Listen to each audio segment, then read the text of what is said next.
আজ মরলি কাল 3 দিন, পরশু কেউ তোমার কথা ভাববে না। এটাই হলো দুনিয়ার বাস্তবতা। ছেলে সন্তানের জন্য এত কিছু করলে তুমি মৃত্যুর পর কয়দিন তোমার জন্য মনে রাখবে, তাই দেখার বিষয়। চক্ষুটা বন্ধ করে একটু গভীর চিন্তা করে দেখুন, রাতের 10টায় যদি আপনার মৃত্যু হয়, আপনি মৃত্যুবরণ করেন, আপনার নামটা হয়ে গেল লাশ।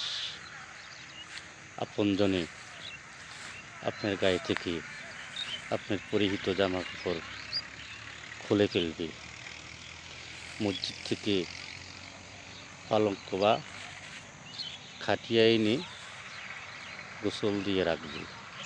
কোথায় রাখবে? আপনাকে আর ঘরে রাখবে না, রাখবে হয়তো বারান্দায় অথবা কোথায়, অথবা বাড়ির বাইরে। কেউ কাটিবে, কেউ কাটিতে যাবে জারের কাছাবাস, কেউ করিবে, কেউ করিবে কবর, কেউ যাবে বাজারে তোমার জন্য আনতে কাফনের কাপড়। এই তো 50 বছর, 60 বছর, 70 বছর যাদের জন্য এত কিছু করলি, এই যে সামান্য কি করলো, আতন আনলো, লোহান আনলো, জারের কাঁচা বাঁশ কাটলো,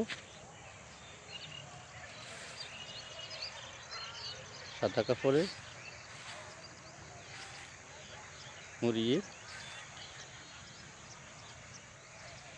কাফন বানিয়ে জানাজা দিয়ে দাফন করে দিল। শেষ হয়ে গেল তোমার জীবন। মৃত্যু নামক দলিলে লিখে দিলে তোমার সকল সয় সম্পদ। কি হলো? তোমাকে কবরে